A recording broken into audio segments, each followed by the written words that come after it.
नमस्कारम, वनक्कम, नमस्कारा। आप देख रहे हो आर्वम। मैं हूँ अक्षता और इस बार क्या क्या स्टोरीज़ है, क्या हो रहा है दक्षिण भारत में। पहले हम शुरू करेंगे कर्नाटका और तमिलनाडु में, जहाँ पे वापस हिंदी के बारे में बहुत चर्चा हो रहा है। क्यों? दही के ऊपर। और दही कैसे बोलते हैं? तमिल में तैर बोलते हैं, कन्नड़ा में मोसरू बोलते हैं। तो क्या वैसे बोलना चाहिए या दही बोलना चाहिए, उसके बारे में हम बात करेंगे। फिर केरला में दो बहुत इंटरेस्टिंग स्टोरी हमने चुने हैं। एक जो आपने शायद देख लिया है, एक मंदिर में जहाँ पे पुरुषों जो है महिलाएं की तरफ ड्रेस करते हैं, और आपने वो वायरल वीडियो देख लिया, लेकिन क्यों ऐसे कर रहे हैं हम बताएंगे आपको। दूसरी चीज़, केरला में एक न्यूज़ आया था जो मेरे लिए, एक बहुत बड़ा फ़ैन हूँ मलयालम सिनेमा के, तो मेरे लिए बहुत दुखद था और आपको बताएंगे क्यों। बहुत बड़ा एक्टर है इनोसेंट के नाम से, जिसका मौत हुआ था, तो उनकी लेगेसी के बारे में हम बात करेंगे और थोड़ा सा रिकमेंडेशंस देती हूँ कि 90s मलयालम सिनेमा कौन से फिल्म्स आपको देखनी चाहिए। वहाँ से आंध्रा जाएंगे और आंध्र प्रदेश में इस स्टोरी के बारे में हम बात करेंगे कि क्या दलित क्रिश्चियंस को एससी स्टेटस मिलेगा। जगन गवर्नमेंट क्या उसको शुरू करेंगे, एक एक्सपर्ट से भी बात करेंगे। और तमिलनाडु में एक बहुत बड़ा प्रोटेस्ट हो रहा है स्टूडेंट्स से, जो भरतनाट्यम के स्टूडेंट्स है वो प्रोटेस्ट कर रहे हैं और बोल रहे हैं कि उनके स्कूल में सेक्सुअल हैरासमेंट हो रहा है। तो उसके बारे में एक ग्राउंड रिपोर्ट भी लेकर आ रहे हैं आपके पास। और फाइनली आरआरआर के बाद, ना आरआरआर के बारे में इतना चर्चा किए हैं, तो अभी क्या हुआ है ये है कि प्रियंका चोपड़ा किसी को करेक्ट करके बोल दिया कि ये बॉलीवुड फिल्म नहीं है। तो क्या उसने तेलुगु फिल्म बोला है? नहीं, कुछ और बोल दिया। उसके बारे में भी हम बात करेंगे। और सोनल एज ऑलवेज है।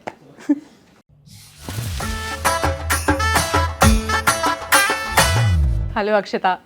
कहाँ से शुरू करें हम? कर्नाटका से? कर्नाटका से, जो मतलब तमिलनाडु और कर्नाटका में एक लिंक है लैंग्वेज इम्पोजिशन के ऊपर, जो हमने इतने एपिसोड में बात की, वो वापस आ गया न्यूज़ में। और अब उसमें दही भी आ गया है, और दही तो ऑल ओवर इंडिया मतलब अलग अलग नाम से जाना जाता है, अलग अलग तरीके से खाया जाता है। और कितनी डिशेस आपने रिकमेंड की। पंजाब से किसी का कमेंट आया था कि हमारे यहाँ भी ऐसे ही मोर कोरम्बो। हाँ, करेक्ट। लेकिन हाँ, दही नहीं बोलूँगी मैं, क्योंकि उसके ऊपर ही इतना ज़्यादा आउटरीच हो रहा है। तमिल में तैर बोलते हैं, कन्नड़ा में मोसरू बोलते हैं। तो बोल रहे हैं कि उसी नाम से ले लो। हमारे जो पैकेट्स हैं ना, और आपको भी यहाँ पे शायद मदर डेयरी ज़्यादातर लेते हैं। वहाँ पे तमिलनाडु में आवन बोलकर एक कंपनी है, एक कोऑपरेटिव है, जो मतलब पूरा सप्लाई करता है दूध और दही। और कर्नाटका में नंदिनी ब्रांड है। तो इन पैकेट्स में जो FSSAI है, जो फूड सेफ्टी अथॉरिटी है, वो बोल रहे थे कि आप अभी से कर्ड लिखो और दही लिखो, जो ओरिजिनली था। और वो पैकेट्स के पिक्चर्स हम दिखाएंगे। यूजुअली तमिल में लिखा होगा तैर और कन्नड़ा में मोसरू। तो वो बोल रहे हैं कि वहाँ से दही लिखो, इंग्लिश में भी ठीक है लेकिन दही लिखो। तो इसके ऊपर ज़्यादातर डिबेट और मतलब चर्चा हो रहा था वापस हिंदी इम्पोजिशन के बारे में। लेकिन आप भी बताओ, आपको क्या लगता है इसके बारे में? क्या आपको ठीक लगता है कि आपको ये इम्पोजिशन लगता है? मुझे तो लगता है कि किसी भी पैकेट पे जब हम कोई चीज़ मेंशन करते हैं, वो इसलिए करते हैं कि जो कंज्यूमर्स उसे खरीद रहे हैं उन्हें उस बारे में पता हो। तो इट शुड नॉट मैटर कि जो आप बता रही हैं कन्नड़ा में या तमिल में जो बोलते हैं वो लिखा है, या कर्ड लिखा है, या दही लिखा है। जिसको जो समझ में आ रहा है आप वो लिख दो। उसी का पॉइंट है कि आपके कंज्यूमर कौन है, और कम्युनिकेशन और लैंग्वेज किसके लिए यूज़ करते हैं, ताकि किसी कम्युनिकेट कर सके, राइट। तो इसके ऊपर अगर आप दही लिखोगे, आपके तमिलनाडु में ज़्यादातर लोगों को पता भी नहीं है कि दही क्या होगा। उनको तैर ही बोलते हैं और तैर को पता है। अगर आप वहाँ पे जाते हो, ज़्यादातर लोगों को यहाँ पे बैठ के पता है कि तैर सादम बहुत पॉपुलर डिश है तमिलनाडु में, कर्ड राइस। तो इसलिए मेरे को लगता था कि जब ये दही का ऑर्डर आया था कि आप दही लिखो, आउटरीच हुआ था तमिलनाडु में, कर्नाटका में भी, क्योंकि कर्नाटका में भी कन्नड़ा इम्पोजिशन के ऊपर बहुत बड़ा मतलब डिबेट हुआ है। एक बहुत बड़ा इश्यू भी हुआ है वहाँ पे। जितना मतलब फोकस देते हैं तमिलनाडु में, उतना ही कर्नाटका में भी हुआ है। जो आपके रेलवे बोर्ड्स है, मेट्रो बोर्ड्स है, उसमें जब हिंदी और इंग्लिश लिखा था, बहुत बड़ा ड्रामा हुआ था। साइन बोर्ड को ब्लैक करके बोल दिया कि पहले कन्नड़ा में भी लिखो। तो इसलिए अभी भी जब ये पूरा ड्रामा हुआ था, दही लिखो और जो कन्नड़ा के नाम है मोसरू वो हटा दो, उसके ऊपर भी बहुत चर्चा हुआ और ऑब्वियसली इलेक्शंस के टाइम में पॉलिटिकल भी हुआ। एच.डी. कुमारस्वामी जो जेडीएस के लीडर है, फॉर्मर चीफ मिनिस्टर भी है, एच.डी. कुमारस्वामी ने बोल दिया कि ये ऐसे क्यों करेंगे, ये तो इम्पोजिशन है हिंदी का, क्यों चेंज करना है ऐसे। तो मतलब इतने गुस्से के बाद, क्योंकि आपके जो तमिलनाडु के मुख्यमंत्री है स्टालिन, अन्नामलई जो तमिलनाडु बीजेपी चीफ है, वैसे तो कर्नाटका में भी सर्व किया है, जब ये सब बोल दिया कि ये ठीक नहीं है, फाइनली विड्रॉ कर दिया। तो अभी जो पैकेज है दही का, कर्नाटका और तमिलनाडु में कन्नड़ा और तमिल में ही रहेगा अभी के लिए। लेकिन ये बड़ा इंटरेस्टिंग चीज़ देखने के लिए मिलती है कि तमिलनाडु में जो बीजेपी है वो जो सेंट्रल गवर्नमेंट है या जो सेंट्रल बीजेपी की यूनिट है उससे कई बार डिसएग्री करती दिखती है। या तो देखिए, ये तो मतलब थोड़ा सा एक डिफरेंस ऑफ ओपिनियन है। मैंने अन्नामलई से भी ये ज़्यादातर सवाल भी पूछ लिया कि क्या आपको मुश्किल लगता है, क्योंकि जो भी स्टैंड है सेंट्रल बीजेपी का वो तमिलनाडु में कभी काम नहीं करेगा। तो अन्नामलई इस पे एटलीस्ट ये डायरेक्टली बोल दिया कि ये जो प्रिंसिपल्स है जो prime minister Narendra Modi believe करता है कि regional languages should be given importance, उसके खिलाफ है। तो वो डायरेक्टली बोल दिया कि सेंट्रल बीजेपी भी इससे मतलब सहमत नहीं है। तो एक स्टैंड वैसे बीजेपी ने लगा दी पहले से ही। तो फिर मतलब आपके जेडीएस आ गया, डीएमके आ गया, सब आ गया, क्योंकि उनको डैमेज कंट्रोल करना था। ज़्यादातर अगर आप देखोगे कर्नाटका में, तमिलनाडु में जब भी ये होता है, रीजनल पार्टीज डायरेक्टली बीजेपी को ब्लेम करते हैं हिंदी इम्पोजिशन के लिए। तो इस बार तो बीजेपी भी बोल दिया कि हमको कुछ लेना देना नहीं है ऐसे, इसलिए हम भी मतलब डिस्टेंस करते हैं, हमको भी लगता है कि ये ठीक नहीं है। तो हाँ, स्टालिन का भी मैंने ट्वीट देखा, मतलब वो तो काफी नाराज दिखे और ये सीधे ही बोल दिया कि this is another step for Hindi imposition, मतलब ये नेक्स्ट स्टेप है। स्टालिन बोल दिया, एच.डी. कुमारस्वामी भी यही बोल दिया हिंदी इम्पोजिशन। और जो जेडीएस की पार्टी है वो अभी प्रोजेक्ट कर रहे हैं कि हम वॉइस है कर्नाटका के, हम ट्रू कन्नड़ा पार्टी है, इसलिए कुमारस्वामी ने इसके ऊपर भी ट्वीट कर लिया। और काफ़ी मतलब इंटरेस्टिंग कमेंट्स भी है सोशल मीडिया में। मैं देख रही थी कि कुछ लोग पूछ रहे थे कि दही पे इतना ज़्यादा चर्चा क्यों, इस पे इतना आउटरीच क्यों है। लेकिन जैसे आप बताए थे बहुत अच्छे से कि ये कम्युनिकेशन के बारे में है, तो अगर आप इम्पोजिशन वो सब पॉलिटिकल डिबेट छोड़कर अगर आप देखोगे एक पैकेट में आपके भाषा में जहाँ आप रहते हो, जहाँ पे ज़्यादातर लोग कन्नड़ा या तमिल बात करते हो, वहाँ पे हिंदी क्यों लगानी है? उससे कम्युनिकेशन का प्रॉब्लम हो जाएगा। आपके रूरल पॉकेट्स में जहाँ पे दही सब जगह मिलेगा, सब लोग कंज्यूम करते हैं, वहाँ पे लोगों को समझ नहीं आएगा। मतलब 1 साल 2 महीने के बाद आप बोल सकते हो कि हाँ सबको पता चलेगा कि दही मतलब कर्ड, लेकिन उसके पहले क्या होगा? और फिर आपके वो मतलब आपके माइंड में सबकॉन्शियस लर्निंग का पार्ट हो जाएगा कि वो बैठ जाएगा कि दही हाँ, दही कि मसरू नहीं है, दही है। तो उसकी वजह से और आपके नेक्स्ट जनरेशन फिर दही ही बोलेंगे, क्योंकि आपके पैकेट में सबकॉन्शियसली फिर आपके माइंड में हो जाएगा। तो उसके ऊपर भी है कि काफ़ी, अगर मेरे को लगता है कि इस पूरे डिबेट को, अगर आपको लगता है कि बहुत छोटे मोटे हैं, क्यों इतना ज़्यादा ड्रामा कर रहे हैं, मेरे को लगता है कि ऐसे ना जो साइन बोर्ड्स है या ऐसे पैकेट्स जब ये लड़ते हैं इतना कि नाम चेंज मत करो, वो इसलिए है क्योंकि सबकॉन्शियसली आपके मन में फिर वो जो नाम आप लिखा है वो ही रजिस्टर होगा। इसकी वजह से मेरे को लगता है कि इतना ज़्यादा चर्चा हो रहा था। वैसे तो विड्रॉ हो चुका है। हाँ, जैसे बैंगलोर, बेंगलुरु, मैसूर, चेन्नई, ये मतलब बहुत सारे, हाँ मैसूरू हो गया वैसे। तो ये जो हमारी सबकॉन्शियस लर्निंग के जरिए अब वो डेली रूटीन का पार्ट हो गया है। जैसे अक्षता जब कन्नड़ा बोलती है, आरवम करते करते मैंने सीखा कि वो कन्नड़ा है, कन्नड़ नहीं है। हाँ। तो जब मैं ये खबर हिंदी उसके लिए कवर कर रही थी तो मैंने एक कमेंट देखा कि how beautifully she has said Kannada. तो मुझे याद आया कि मेरी सबकॉन्शियस लर्निंग का पार्ट है। मैंने कभी लिख करने की कन्नड़ा बोलना है, कन्नड़ नहीं, ज़्यादातर लोग कन्नड़ बोलते हैं। बट वैसे तो सौरभ, मेरे को आई रिमेंबर फर्स्ट पहले 2-3 एपिसोड में मैं तो उनको करेक्ट कर रही थी, केरल नहीं है केरला है, कन्नड़ नहीं है कन्नड़ा है। तो बोल रहे थे कि एक्चुअली अगर आप देखोगे हिंदी में लिखा जाता है वैसे तो वो अलग है। मतलब आप ये नहीं मान सकते हो कि हम उनके लैंग्वेज थोड़ा अलग तरीके से कर रहे हैं। हमारे भाषा में ऐसे लिखते हैं, कर्नाटक लिखते हैं, कर्नाटका नहीं, इसकी वजह से ऐसे बोलते हैं। तो मेरे को पता नहीं कि सही है या गलत है, लेकिन अगर आप वहाँ पे जा रहे हो या उनके भाषा के बारे में बात कर रहे हो तो फिर उनके भाषा में ही बात कर सकते हो। आप क्या सोचते हैं? मतलब मैं तो अक्षता से सहमत हूँ, आप सहमत है असहमत है, इसके लिए तो कमेंट बॉक्स खुला है, आप अपनी राय बता सकते हैं।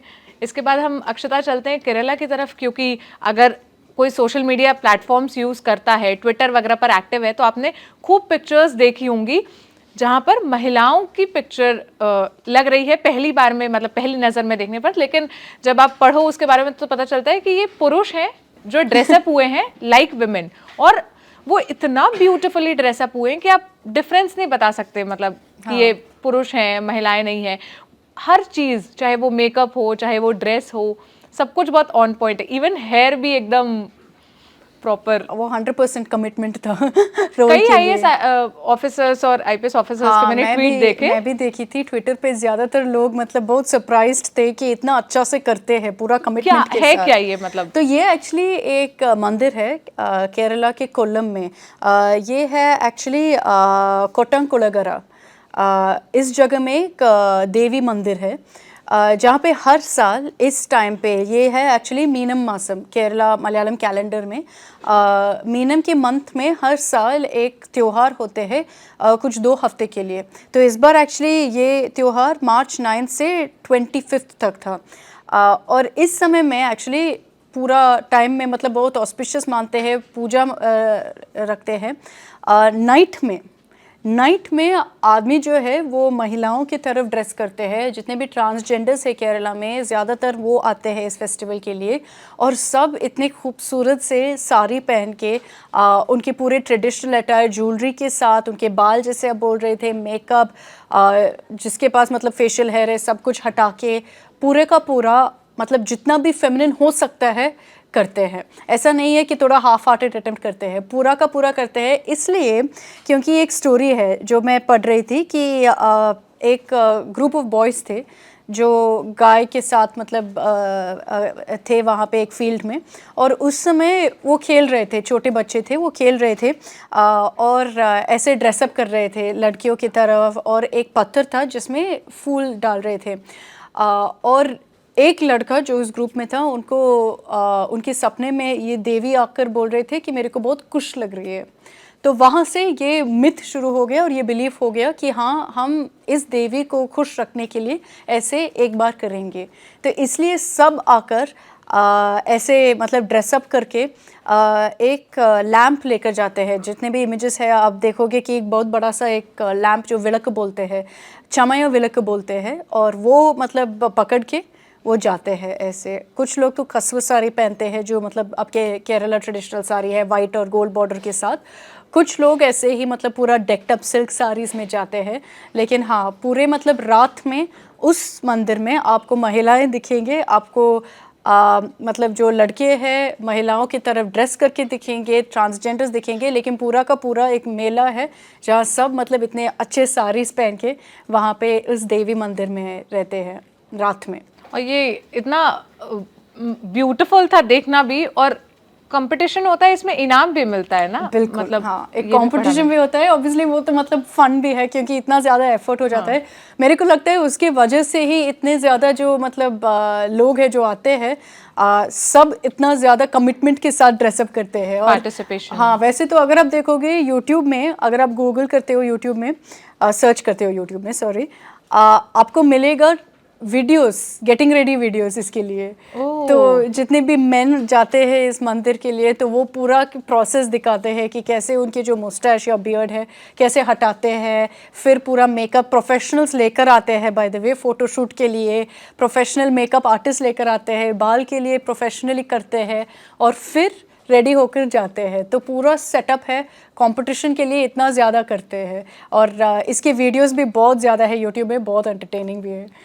एक नया त्यौहार के बारे में हमें पता चला, इसीलिए हम आर्वम कर रहे हैं ताकि जो वहाँ का ट्रेडिशन है, वहाँ के फेस्टिवल्स है जो नहीं पता है वो पता चले। वैसे केरला से एक एक्टर इनोसेंट नाम है ना, जिनकी अभी अभी डेथ हुई, उनके बारे में भी बहुत चर्चा हो रही थी। ये और जब मेरे को याद है जब मैं ट्वीट की थी, किसी ने रिप्लाई कर दिया कि उनका नाम क्या है, तो मैंने बोल दिया उनका नाम ही इनोसेंट है। और ये ज़्यादातर लोगों को बहुत डिफरेंट लगा, बोल रहे थे कि इनका नाम इनोसेंट कैसे है। वैसे ही है, मतलब ऐसा नहीं है कि कुछ स्टेज नेम था, उनके नाम एक्चुअली इनोसेंट है। और एक बहुत बड़ा एक्टर है वो, एक ऐसा एक्टर था। और मैं इसलिए बोल रही हूँ क्योंकि मैं जो मलयालम सिनेमा देखती हूँ अभी, मतलब बहुत फहद फाजिल वगैरह देखती हूँ, लेकिन 90s का जो सिनेमा है उससे जब मैं स्कूल में थी हर वीकेंड हम देखते थे एशियानेट पर। एशियानेट आपका सबसे बड़ा ब्रॉडकास्टर मान सकते हो केरला में। तो हर आफ्टरनून अगर आप कुछ मलयालम फिल्म देखोगे 90s में, 100% इनोसेंट होगा उसमें। और ज़्यादातर मतलब एक लाइट कॉमेडिक रोल जैसा, आपके फुल फ्लेज्ड हीरो नहीं था, आप सेकेंडरी जैसे साइड किक था उनका, या कुछ मदद करने वाला, वैसे वाला रोल्स हमेशा निभाता था। बहुत मतलब इतना ईज से करता था। और जितने भी केरला के लोग हैं ना, और जितने भी मलयालम सिनेमा पता है, उनको पता है कि ये कितना बड़ा एक्टर है, क्योंकि एक ऐसा एक्टर था जो, मतलब अगर आप बॉलीवुड के बारे में बात करोगे, मतलब एक एक्टर जो हर फिल्म में है लेकिन हीरो नहीं होगा, ऐसा एक्टर है। मतलब I am trying to find a comparison. आप बोल सकते हो जॉनी लीवर, हाँ वैसे वाला, लेकिन उतना ज़्यादा कॉमेडी नहीं करता था, ये थोड़ा सटली लाइट कॉमेडी करता था डायलॉग्स के साथ। मतलब उनकी फिल्मोग्राफी इतना अच्छा है। लेकिन सिर्फ कॉमेडी नहीं था एक्चुअली, थोड़ा एक दो सीरियस रोल्स भी था जो इतना अच्छा था इनोसेंट का। वो त्रिशूर से था केरला में, और उनके जो एक त्रिशूर एक्सेंट है जो बोलते हैं, मलयालम थोड़ा डिफरेंटली बोलते हैं, और वो हमेशा आपको थोड़ा सा याद रखेगा उनके फिल्म्स में। अगर आप फिल्म्स देखोगे और थोड़ा सा मलयालम के हैबिट होता है कि एक एक्सेंट और ट्यून के साथ बात करते हैं, इनोसेंट का थोड़ा सा डिफरेंट लगेगा आपको। लेकिन इनोसेंट एक बहुत दो तीन बहुत अच्छी फिल्म है। किलुकुम मेरे को बहुत अच्छा है, मेरे सबसे फेवरेट फिल्म है मणिचित्रतारा, उसमें भी इनोसेंट था। मणिचित्रतारा एक्चुअली भूल भुलैया जो था ना, उसका ओरिजिनल मलयालम फिल्म है मोहनलाल के साथ। और मेरे को हमेशा इनोसेंट और मोहनलाल उनकी फिल्म्स बहुत अच्छा लगा। Mohanlal of course also paid such a nice tribute, बोल दिया कि आई कांट बिलीव इट कि इनोसेंट अभी नहीं है, लेकिन उनको कैंसर था और कोविड के बाद हॉस्पिटलाइजेशन हुआ। वैसे तो मतलब एक बहुत अच्छा बुक भी लिखा है, क्योंकि उनके मतलब जो स्पिरिट ही था ना वो बहुत डिफरेंट था। तो उनके एक बुक था कैंसर वार्ड चिरी, मतलब laughing in the cancer ward. तो मैं इसका लिख कर भी लाई थी जब मैं पढ़ रही थी इनोसेंट के बारे में कि क्या है, मुझे समझ में नहीं आया, लेकिन ये पढ़ा मैंने कि उनकी वाइफ को भी कैंसर हो गया था, तो वो कैंसर कपल कहते थे खुद को, बहुत हंसते हुए। हाँ, और imagine cracking a joke on cancer, वैसे था मतलब इनोसेंट। और मतलब लाइफ ऑब्वियसली जो जितने भी ट्रिब्यूट्स आ रहे हैं सब बोल रहे थे कि बहुत सिंपल आदमी था और लाइफ को ऐसे ही लेते थे। और 90s के जितने भी एक्टर्स आप देखोगे अभी, तो मतलब एक लेगेसी और इनोसेंट गया है, लेकिन इसके पहले दो तीन बहुत बड़े एक्टर्स भी चले गए। नेडुमुडी वेणु, ललिता, सब बहुत बड़े। ललिता और इनोसेंट के मतलब जो सीन्स था ना, जैसे मणिचित्रतारा में, बहुत फेमस है। और ये सब मतलब एक वॉइड लीव करते हैं, क्योंकि ये 90s मलयालम सिनेमा का है। लेकिन अगर मैं किसी को रेकमेंड करूँ कि इनोसेंट के फिल्म देखना है, आई थिंक एक दो हिंदी फिल्म में भी किया था, क्योंकि मेरे को एक मैसेज आया था जब मैं ट्वीट किया था इनोसेंट के बारे में, शायद मालामाल वीकली में था, पता नहीं, मैंने maybe I am wrong, but किसी ने मतलब मेरे को ट्वीट करके बोला था कि हाँ इसमें था और बहुत अच्छा था। लेकिन किलुकुम ज़रूर देखिए, रेवती मोहनलाल थे इसमें फिल्म में। मणिचित्रतारा ज़रूर देखिए। और क्या है, रामजी राव स्पीकिंग, गॉडफादर, ये सब बहुत अच्छे 90s फिल्म्स है। मैं जितनी फिल्में लिख कर लाई थी पढ़ने के बाद कि मैं अक्षता से पूछूंगी कि क्या ये आइकॉनिक फिल्में इनोसेंट की देखी, अक्षता ने सारी रिकमेंड कर दी। वैसे तो उनकी पॉलिटिकल जर्नी भी था, लोकसभा एमपी था। पीसी चाको को उन्होंने डिफीट किया था 2014 में, ये कांग्रेस के बहुत बड़े एलडीएफ से, मतलब इंडिपेंडेंट कैंडिडेट था, एंडोर्स्ड बाय एलडीएफ। और इनोसेंट चालकुडी से फाइट किया था। चालकुडी त्रिशूर में है, त्रिशूर जैसे मैं बोल रही थी उनके होम डिस्ट्रिक्ट है, था सॉरी। तो चालकुडी से फाइट किया था, 2014 में जीता था, लेकिन 2019 में हारा था यूडीएफ को, यूडीएफ से कांग्रेस। हाँ, तो यहाँ तो थोड़ा सा पॉलिटिकल करियर भी था।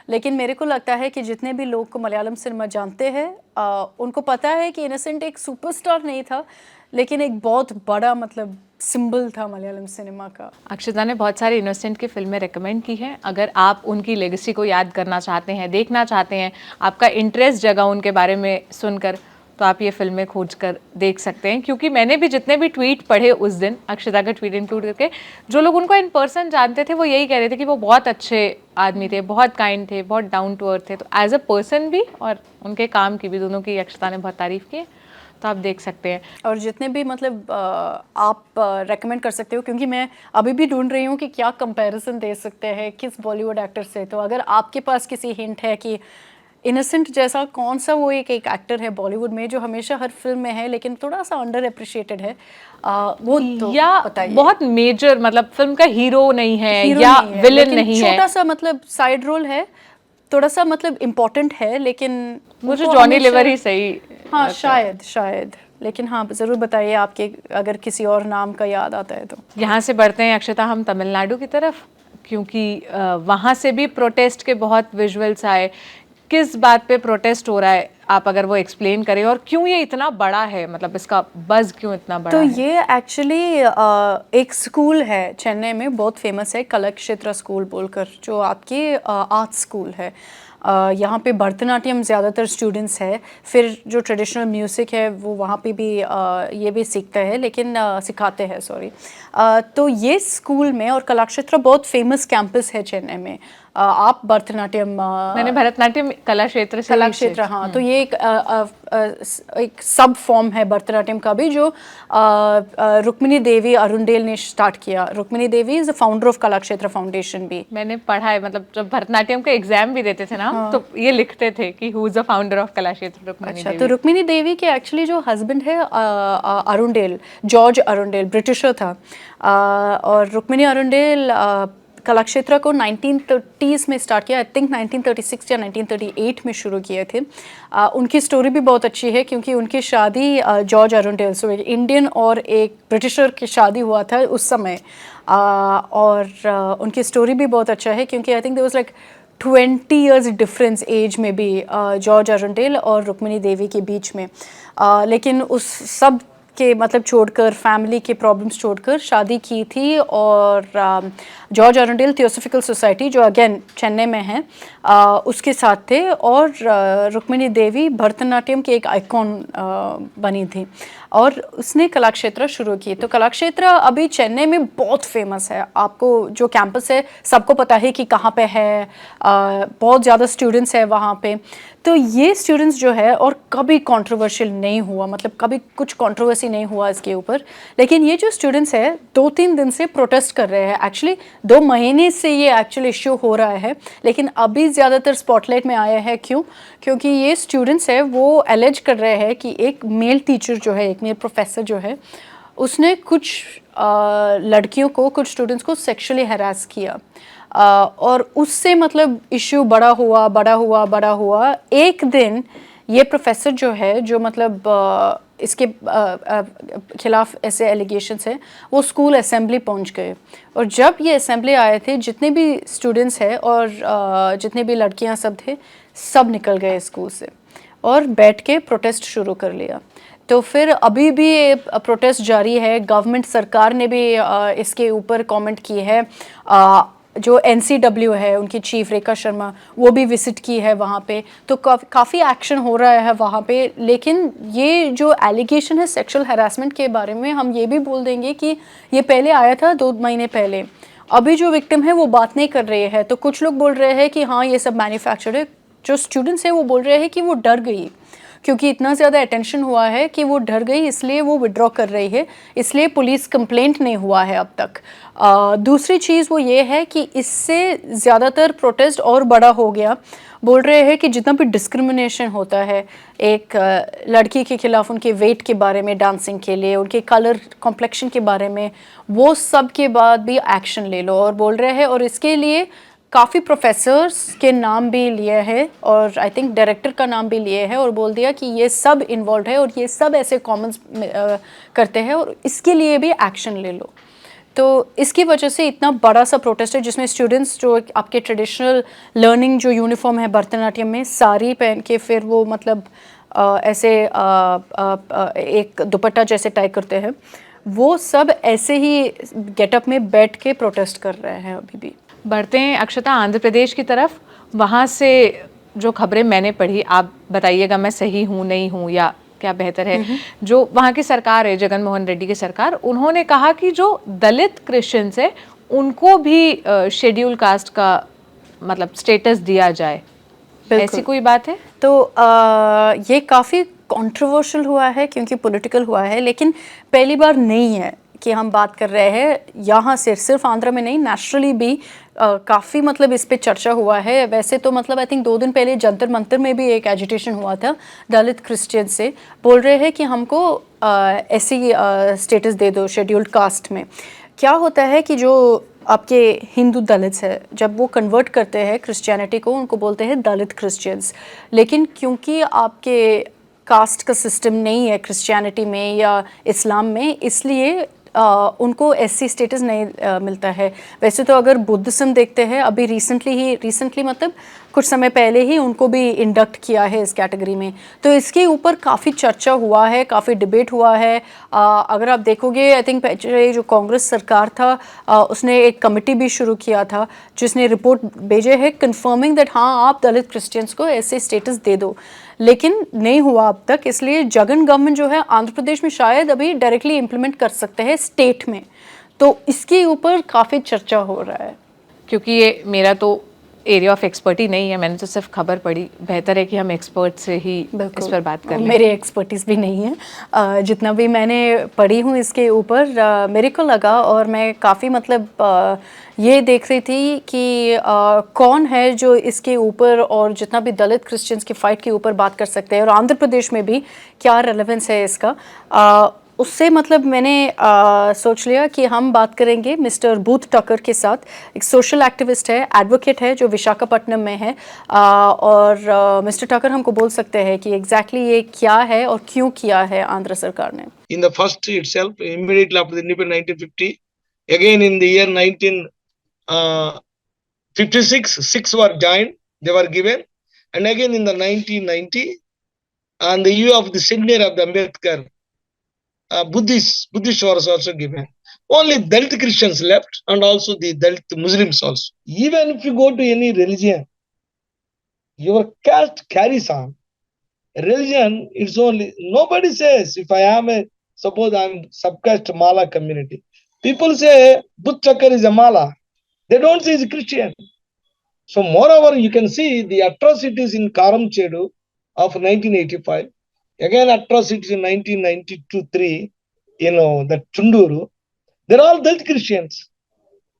They're worse than in original Christians, Hindu practicing Christians. I mean, Hindu practicing SCs. So you can see, you can observe in India. I mean, Supreme Court knew this, but some forces who are inimical to the interests of the Christians, they are objecting for this. Why? In the year 1950, who profess Hinduism are included in the SC list, the Dalits.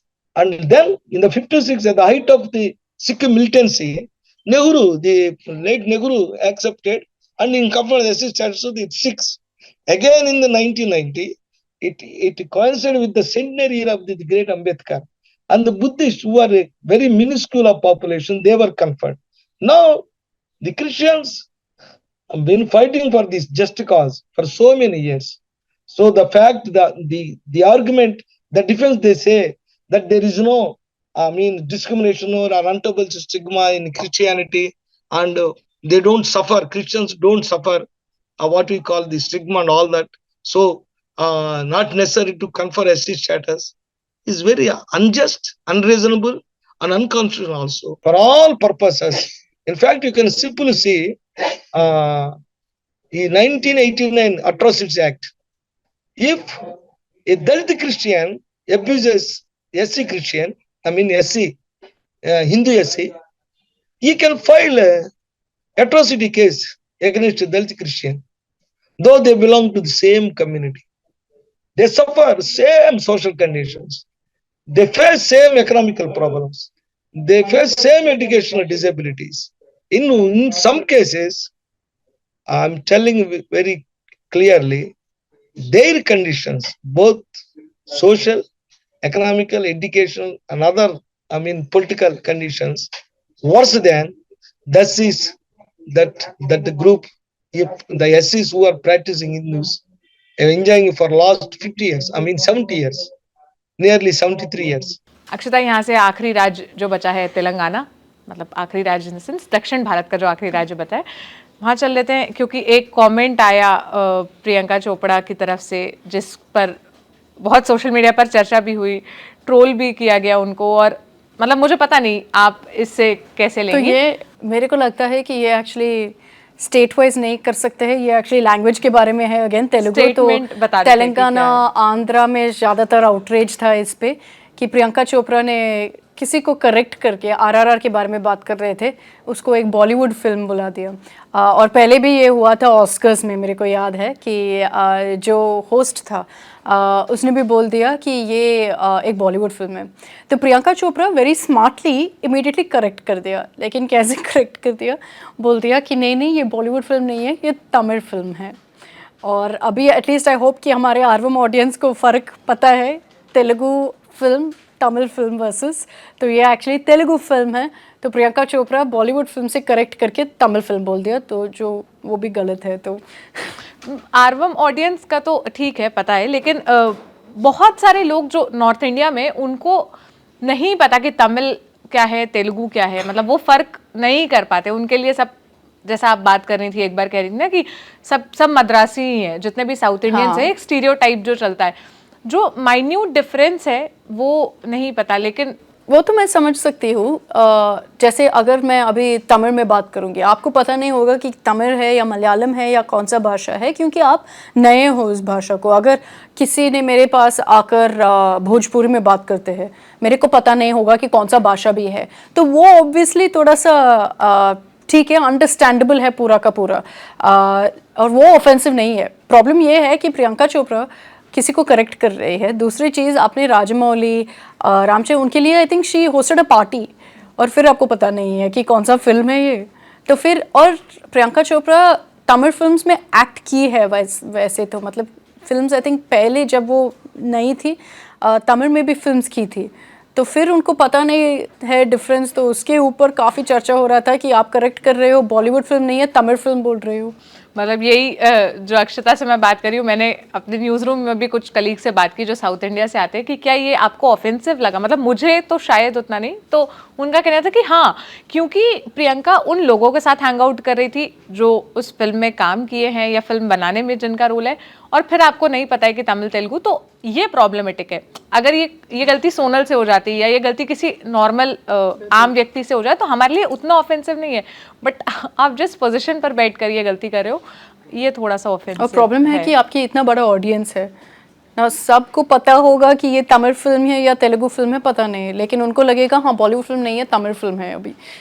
तो ये थोड़ा सा हमारा ignorance भी है कि हम नहीं ही ध्यान रखते जो हमें करना चाहिए, कोशिश करनी चाहिए कि कौन से उसकी फिल्म है। जैसे दसरा तेलुगु फिल्म है जो नानी की आने वाली है, और हमारे पास रिकमेंडेशन भी है नानी की तरफ से।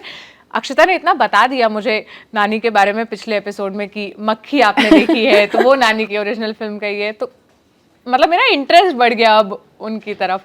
और वैसे तो दसरा बहुत अच्छा कर रहे हैं, हाँ, बहुत अच्छा रिव्यूज़ मिला है, और आई थिंक रेवेन्यू कलेक्शन भी बहुत अच्छा है।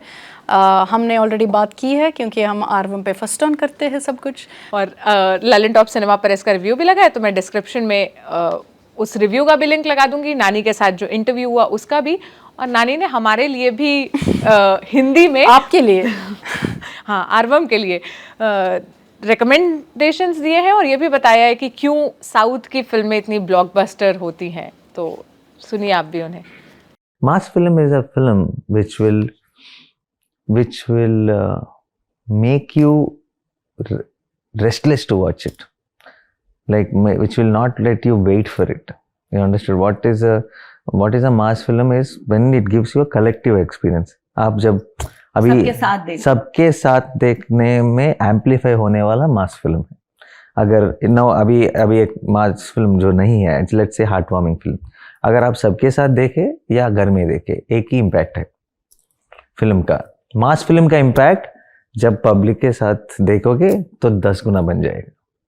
Beautiful. या अब अकेले देखोगे तो उनका इम्पैक्ट थोड़ा लेस होगा. How do I say now, there were great film mass films in Bollywood also. No, but I think much more sophisticated and niche films have started coming, which is also brilliant. We in South, we still less of technique, more of emotion. So an emotion always works. आपको Hindi cinema से कौन सी film अच्छी लगी पिछले 1-2 साल में? पिछले 1-2 साल में मैंने लास्ट 2 years में आप पॉपुलर फिल्म्स बोली. नहीं, बिकॉज 1.5 year में मैं ये दसरा के ये चक्कर में आपने कौन सी लास्ट हिंदी फिल्म देखी जो आपको लगा कि वो? मैं पठान देखना चाह रहा था, मगर ये दसरा का प्रमोशन देखने नहीं दिया मुझे. अभी 30 तारीख के बाद मैं थोड़ा फ्री हो जाऊंगा, देखूंगा. और मैंने लाल सिंह चड्ढा देखा. कैसी लगी आपको? मुझे अच्छा लगा. एक तो फिल्म आप कोई रेकमेंड करना चाहोगे जो आपकी फेवरेट हो, जो आपको लगता है सबको देखनी चाहिए, कोई भी भाषा? तेलुगु फिल्म्स में एक पुराना फिल्म है. आई डोंट नो आप सबको अच्छा लगेगा नहीं. एक मेरा बहुत नॉस्टैल्जिक फिल्म है, एक सीताराम अगर मनोरल बोल के, मगर सबटाइटल नहीं मिलेगा. नहीं, वो फिल्म नहीं. आपको 1 मिनट अभी देखना है तो आपको उस फिल्म का सबटाइटल्स नहीं रहेंगे तो not everyone. Art appreciation will get through all these hurdles. आप उस सब के बारे में मत सोचें, आप बस रेकमेंड कीजिए. अगर किसी एक फिल्म में कहना हो तो या कीर ऑफ कंचरपालम बोल के तेलुगु में एक फिल्म है, उसे देखिए. Beautiful film. ओके और हमारा एक शो है Aaravam, every week it goes. It's about only south Indian states. उसमें आप मुझे रेकमेंडेशन दीजिए, कहीं खाने की जगह या कोई टूरिस्ट जगह, कुछ भी हो सकता है, एक रेकमेंडेशन. हैदराबाद में तो एक बहुत सारे अच्छे प्लेसेस है. एक आप रायलसीमा रुचलू बोल के एक प्लेस है. पालमूरू ग्रिल बोल के एक प्लेस है. पालमूरू ग्रिल. हाँ, ये सब प्लेसेस बहुत ही टेस्टी फूड है. पक्का local absolutely local. Okay and कोई देखने की जगह? देखने की जगह है साउथ में देखने की. अरे बहुत सारे. आपको अगर रेकमेंड करना हो तो एनीवन नॉर्थ इंडियन ऑडियंस जो देख रही कोई एक देखने की. It's not like Eiffel tower और anything where else. There is one spot. It's a vibe around the places. हाँ, आप वाइजैक को जाइए. वाइजैक में कहाँ? आपका नहीं, आप पूरा बीच रोड का वाइब से बहुत अच्छा रहता है. और आप हैदराबाद में ओल्ड सिटी को जाइए, चार मीनार, और उसका वाइब बहुत ही ब्यूटीफुल रहता है. ऐसे ही बहुत सारे प्लेसेस है तमिलनाडु में, केरला में, ब्यूटीफुल प्लेसेस है. तो आप it's the vibe of those places. It's not that you see that one monument or anything like that. No, somebody who's from there knows about local places that other people may not. Correct. Chai may not Google also tell. That's why I'm asking you. Oh, like that, that's nothing. I can't really point out any particular place because, all those places are normal for us. I'm unable to say, hey, this place, because these are all places we go regularly. Yeah. Okay. Which is your favorite place you like to go? My favorite place is Tirupati. Yeah. You went before film to take Ashirwad? Not before film is not a thing for me, but whenever I get a time I go. Recommendations तो आपको मिल ही गए, तो अब सीधे comments ले लेते हैं. और पहला comment अक्षता मैं ले लूँ? हाँ, नहीं मैं लेती हूँ. ठीक है, मेरे को मिल गया. हाँ. अर्चना माथुर बोल दिया कि कथक एंड कथकली हैव कथा in their names meaning story. Both dances arise from telling a story. Very good point Archana. Agreed कि वो शायद सिमिलैरिटी है कथक और कथकली में जो हमने डिस्कस किया था लास्ट एपिसोड. नीरज ने लिखा है कि Akshata is full on today. हर इंट्रो एंड हर चाइल्डिश स्माइल इज ग्रेट. और मैंने एक और कमेंट का रिप्लाई किया था कि जो सबसे अच्छा मोमेंट था वो यही था जहाँ पर अक्षता कहते थे छोटी सी बच्ची थी. वो तो मतलब जब आपने बोल दिया तो हो गया. वर्थ इट नाम के किसी यूजर का कमेंट है कि I am trying to learn Tamil language. It's not easy but Akshata's Hindi is boosting my morale. Thank you. मैं तो अभी और शब्द लर्न करने के लिए कोशिश कर रही हूँ. सीखने के लिए सॉरी. कभी कभी इंग्लिश डालती हूँ मैं. सुंदर दासिका ने बोल दिया और ये काफ़ी कमेंट्स देख लिया, so thank you for that. Mango leaf garland is called thoranam in Telugu, same is Hindi. तो थैंक यू. वो मेरे को एक्चुअली थोड़ा सा छूट गया था, तो लेकिन अभी मेरे को हमेशा याद होगा. Thank you. तो ये था इस बार का आर्वम. आपकी क्या राय है, आपको कैसा लगा, आप हमसे प्लीज़ कमेंट सेक्शन में शेयर करिए, ताकि जैसे आपका मोरल बूस्ट होता है कोई नई लैंग्वेज सीखते हो, वैसे मेरा और अक्षता का भी मोरल बूस्ट होता रहे ये शो करते हुए. Thank you.